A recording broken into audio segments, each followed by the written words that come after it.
Así es, Alberto, y le vamos dando la más cordial bienvenida a Michael Chamberlain, defensor de derechos humanos, colaborador de Rompeviento TV, a quien le damos la más cordial bienvenida. Michael, buenos días. Hola, buen día, Ernesto, buen día, Alberto. Gusto en saludarlos. Igualmente, Michael, bienvenido. Pues Michael, tremendo artículo que estamos publicando el día de hoy en Rompeviento, sitios de exterminio.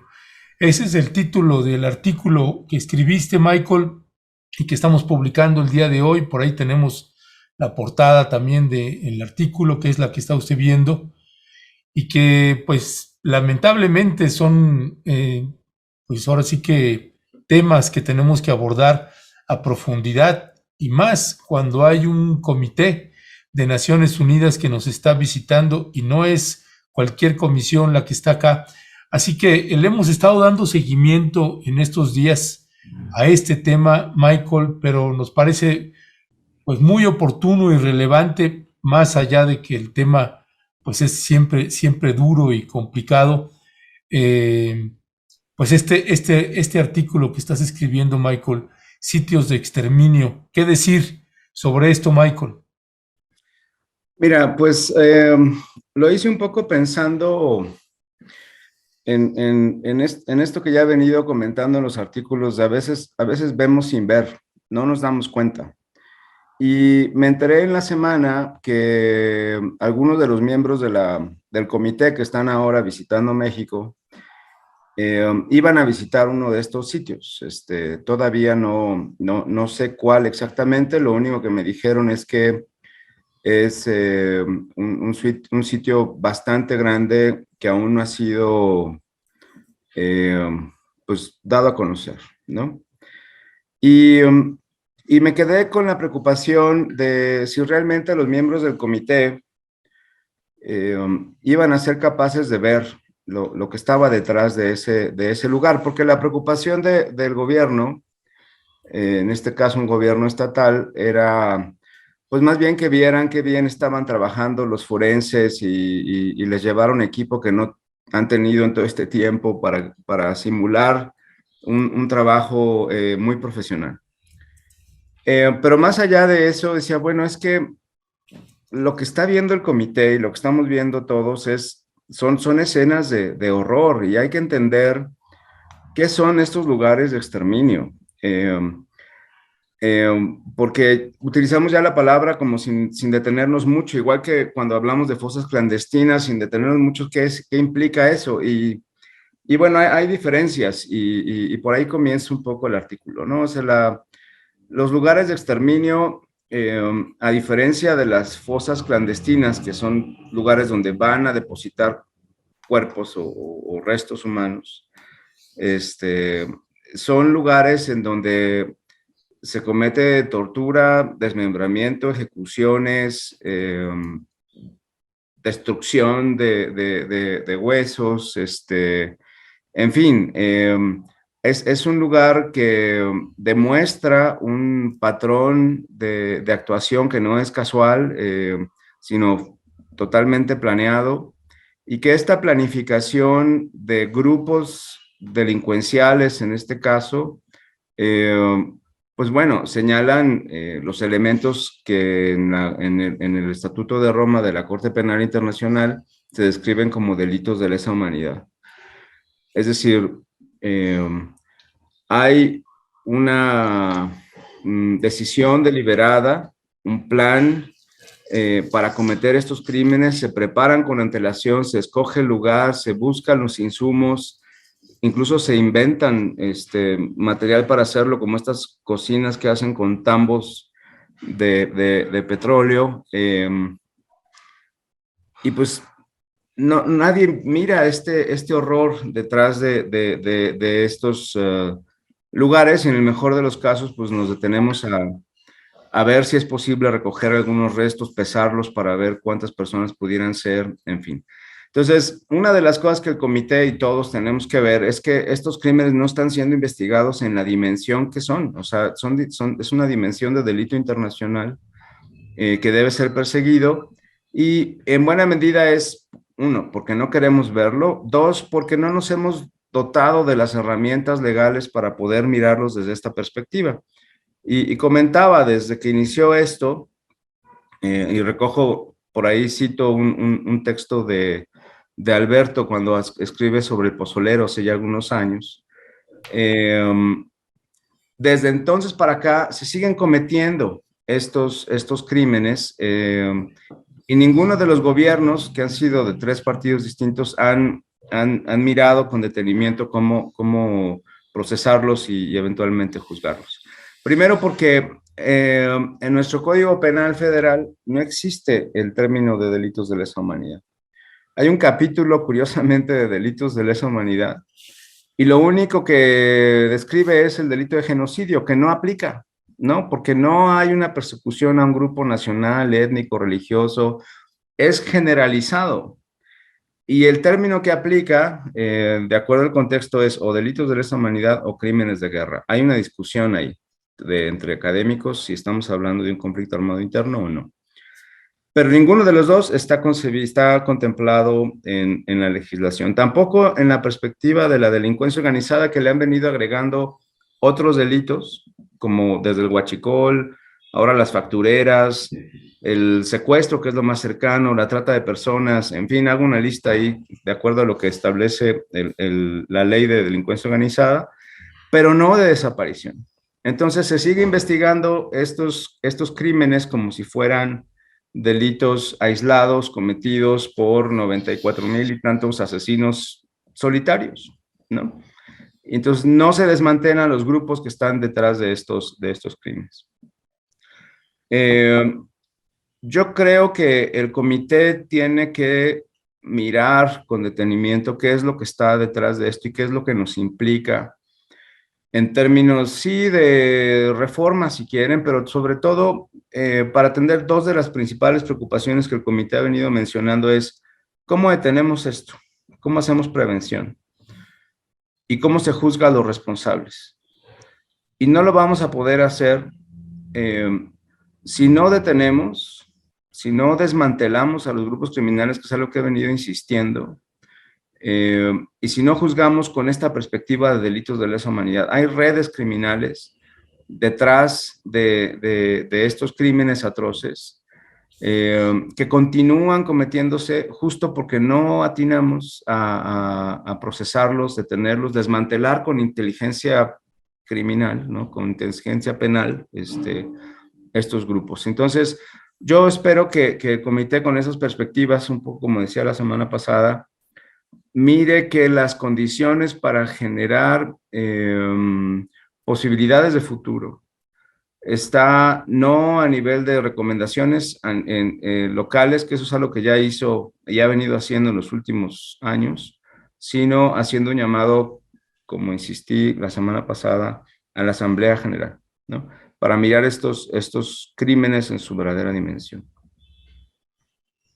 Y es que el problema que se ha encontrado, o al menos yo lo he detectado, Michael, Ernesto, desde que empezó esta guerra absurda en contra de algún cartel o 2 de la delincuencia organizada en 2006, en diciembre de 2006, es que hay una especie de construcción de una narrativa que pretende hacer a un lado o disfrazar la crueldad y la dureza de lo que ha ocurrido en México desde entonces. Ha habido varios ejemplos en los cuales los medios de comunicación también participan, y también, por supuesto, las leyes mexicanas, que yo supongo que no fueron en su momento diseñadas, ni siquiera se pensó que pudiera México llegar a tener estos niveles que se dan en otras latitudes. Ahí en la narrativa se habla, por ejemplo, se hablaba y se habla de levantones, para no decir secuestro. Se habla de niños sicarios, para no decir su término real, que son niños soldados. Y se habla de términos tan horribles como pozolear, como el baño, como todos los que ustedes pueden imaginarse que ha encontrado una narrativa, para no decir simple y sencillamente crímenes de lesa humanidad, tortura, exterminio, el horror. Y las leyes mexicanas también están ahí, y también, por supuesto, las autoridades, sobre todo las de Procuración de Justicia, que parecen seguir ese mismo juego, esta misma narrativa. Y lo digo porque en el caso que tú mencionabas de esta historia del pozolero de Santiago Mesa, Michael, en su momento sí, cuando yo visité ese lugar de exterminio, que es terrible, terrible, me contaba la gente de Tijuana que en algún momento se planteó que a Santiago Mesa solo se le podía acusar de violar las leyes de panteones, porque en sentido estricto él no había asesinado a esas personas, simplemente las había inhumado, por decirlo de alguna forma, y era todo lo que se le podía en términos de sentido estricto de acusarle. Se le vinculó por fortuna por delincuencia organizada y otros delitos, pero nunca se le investigó sobre quién le ordenó deshacerse de estos 300 cuerpos, los cuales confesó haberse deshecho de ellos, porque incluso él mismo dijo que no se acordaba, porque lo había hecho completamente drogado. A lo que voy es esto, existe una tendencia a no referirse a las cosas por su nombre, y esto implica impunidad porque entonces facilitas a la autoridad el investigar solamente un crimen de uno por uno y no ver todo el contexto de lo que implicaría entonces el señalamiento de una práctica sistemática de tortura y desaparición de personas, que en el protocolo internacional sí hace la diferencia. Es distinto investigar o señalar un Estado que investiga homicidios seriales a un Estado que es omiso ante un crimen de lesa humanidad como la desaparición masiva de personas. Sí hace la diferencia, Michael, ¿tú cómo ves en el contexto internacional? Por supuesto que hace una diferencia porque implica a otros responsables. Es decir, esto que narra sobre el pozolero es exactamente lo que pasa en las investigaciones el día de hoy. Exactamente lo mismo. Si tú miras quiénes han sido detenidos por desapariciones y acusados por desaparición, pues son los menos importantes, son los desechables, ¿no?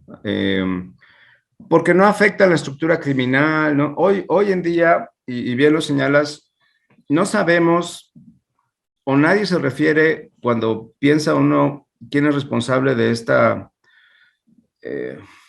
pues no solamente la ejecución, sino el desmembramiento de 300 cuerpos en Tijuana, pues uno piensa en el pozolero, uno no piensa en el cártel de Sinaloa o en Arellano Félix, y nadie los investiga. Y me surgen dos ideas. La primera es, un elemento de la desaparición es ocultar la información. Y en esto, autoridades, probablemente medios de comunicación, estén siendo cómplices en la desaparición. Entre paréntesis voy a decir, en la Corte Penal Internacional han sido juzgados también periodistas, ¿no? Por crímenes de guerra, por genocidio, porque en su labor han tergiversado, han animado la violencia, ¿no? Hay encubierto, ¿no? Y han encubierto, o sea, hay responsabilidades en ese nivel. La segunda idea que me surge de lo que dices, Alberto, es,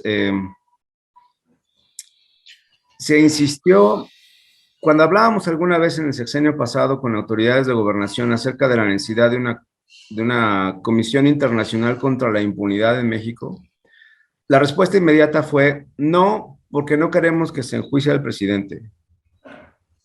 Y uno decía, bueno, pues no es el propósito. Digo, sí es responsable, pero una comisión lo que ayuda es a desmantelar los grupos criminales, como en Guatemala, ¿no?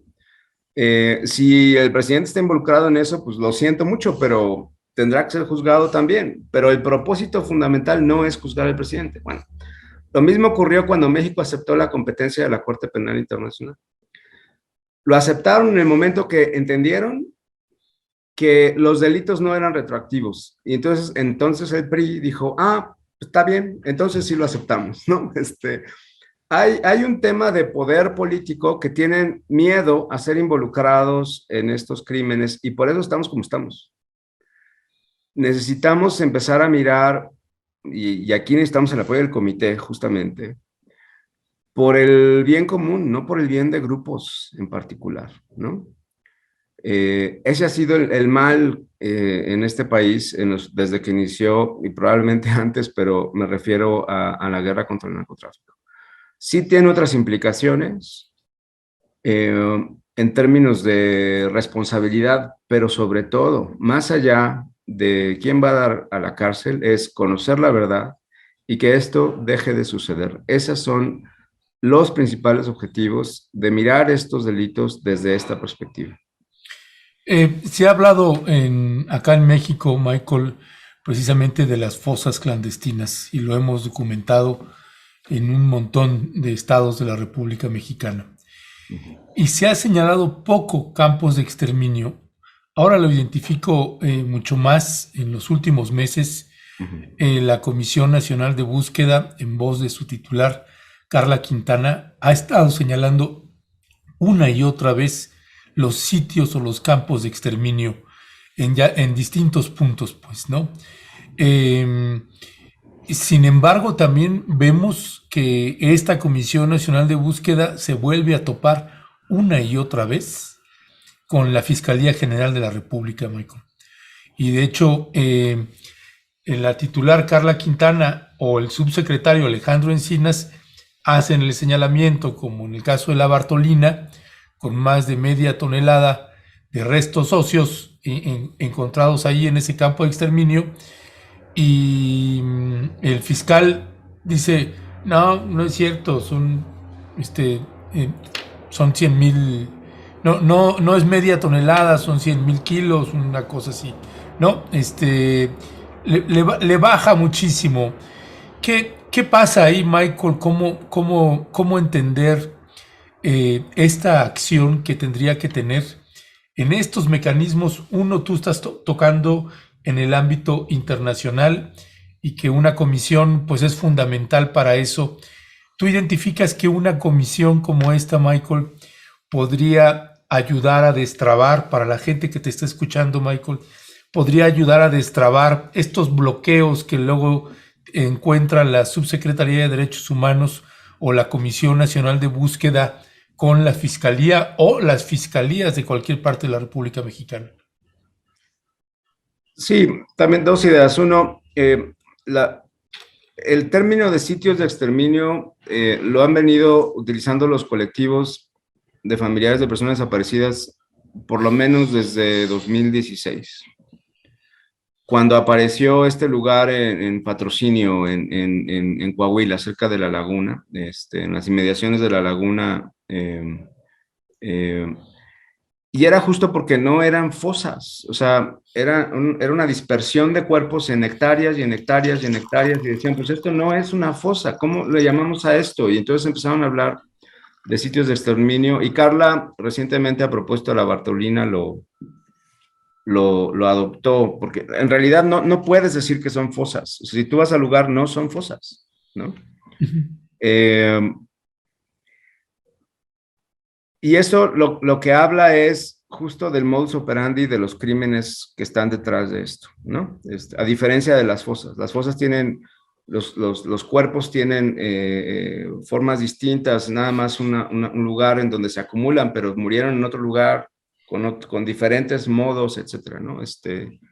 Entonces, los sitios de exterminio te explican más del perpetrado. Lo que vemos hoy en la Fiscalía es una omisión terrible para investigar, como decía hace un momento, estos crímenes en esta perspectiva. Y yo lo veo en dos sentidos. Yo creo que no tienen ganas, o sea, no quieren hacerlo, pero insisto que tampoco tienen las herramientas legales a nivel doméstico, interno, nacional, para poder hacerlo, en una lógica muy legalista, muy... ¿Cómo qué herramientas hay? ¿A cuáles te refieres? Hablaba, por ejemplo, de la necesidad de ampliar el catálogo de delitos de lesa humanidad, ¿no? En el Código Penal, ¿no? Pero hay reticencia para hacer eso. Mira, cuando a mí me tocó participar en la discusión de la ley de desaparición forzada por particulares y la creación del Sistema Nacional de Búsqueda. Y hablábamos, por ejemplo, de cambiar la ley en el Código de Procedimientos Penales para especificar más la responsabilidad penal del superior, ¿no? A nivel de la Corte Penal Internacional hay una obligación de saber y hay una responsabilidad si, habiendo tenido la obligación de saber, no hiciste nada. no si supiste o no supiste, sino teniendo la obligación de saber, y esto para jerarquía, para mando jerárquico es fundamental. No quisieron. La PGR de aquel entonces dijo, no, no, no, no, no, no, no, déjalo así como está, ¿no? Entonces necesitamos ajustar la ley en ese sentido, pero ajustar la ley también necesita de voluntad política. ¿Estás de acuerdo? Entonces no miramos esto desde la perspectiva internacional porque no hemos ajustado nuestras leyes internas. Entonces, un mecanismo internacional, pues lo que trae son instrumentos internacionales para mirar estos delitos, que pueden ayudar, si hay buena voluntad, pueden ayudar a que las fiscalías hagan su trabajo de manera correcta. Así sucedió, insisto, en Guatemala. O sea, la CICIG, Comisión Internacional contra la Impunidad en Guatemala, que fue este órgano internacional discutido acordado con Naciones Unidas, con el secretario general para combatir a las grandes redes de criminalidad y corrupción, lo que hizo fue hacer la investigación y luego apoyar a la Fiscalía de Guatemala para llevar los procesos. Y la Fiscalía aprendió mucho de este proceso, ¿no? De esta colaboración y llevó a cabo juicios muy, muy importantes, ¿no? Tenemos que verlo más desde la perspectiva de la colaboración. Por eso insisto en temas de voluntad. En México hoy estamos atorados, trabados en llegar a acuerdos por la polarización que vivimos. Un actor internacional puede facilitar, creo yo, llegar a acuerdos para ir más allá en el tema, insisto, de las graves violaciones a derechos humanos, de estos crímenes de lesa humanidad y en atención a las víctimas de estos crímenes. Pues sí, un mecanismo como el que se ha propuesto por varias organizaciones de derechos humanos, Michael, internacional, parece que podría ser una de las pocas alternativas que hay para resolver este gravísimo tema.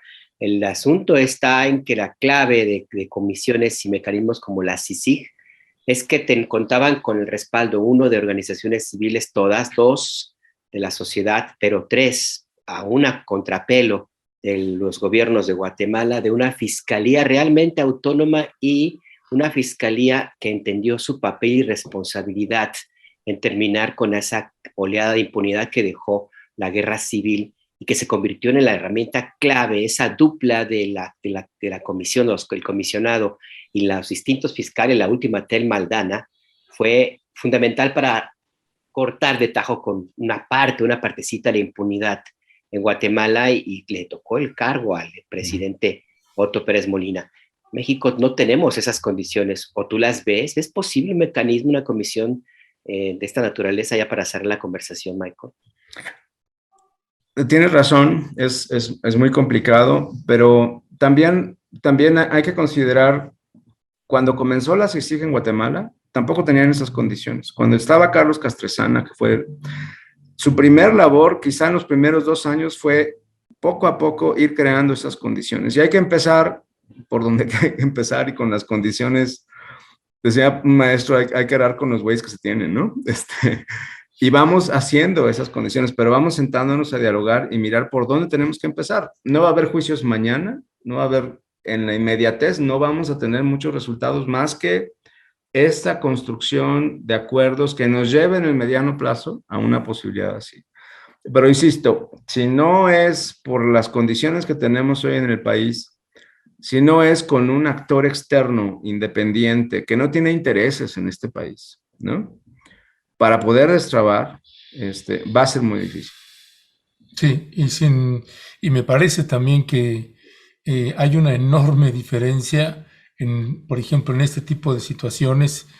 Uno, si la autoridad, en este caso el gobierno mexicano, ve a estos organismos internacionales como aliados.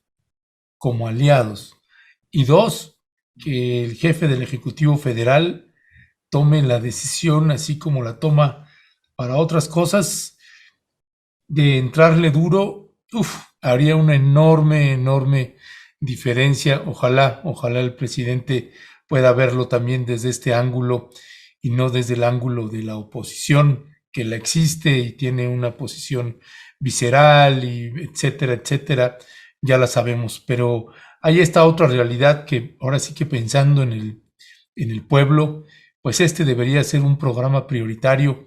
Así se lo planteamos alguna vez en la mañanera al presidente López Obrador, pero lamentablemente más lo sentía a la defensiva. Pues yo estaba hasta hablando bien, Michael, del subsecretario Encinas, de la titular de la Comisión Nacional de Búsqueda, pues que veía, les decía, pues nada más hay que darles herramientas para que puedan operar. Y pues no, lo veo más, que se siente atacado, no sé, ojalá cambie ese ángulo. Michael Chamberlain, como siempre, un gusto tenerte con nosotros y gracias por estar acá de nuevo. Muchas gracias a ustedes, Ernesto, Alberto, un abrazo. Hasta pronto. Hasta luego, cuídate, Michael.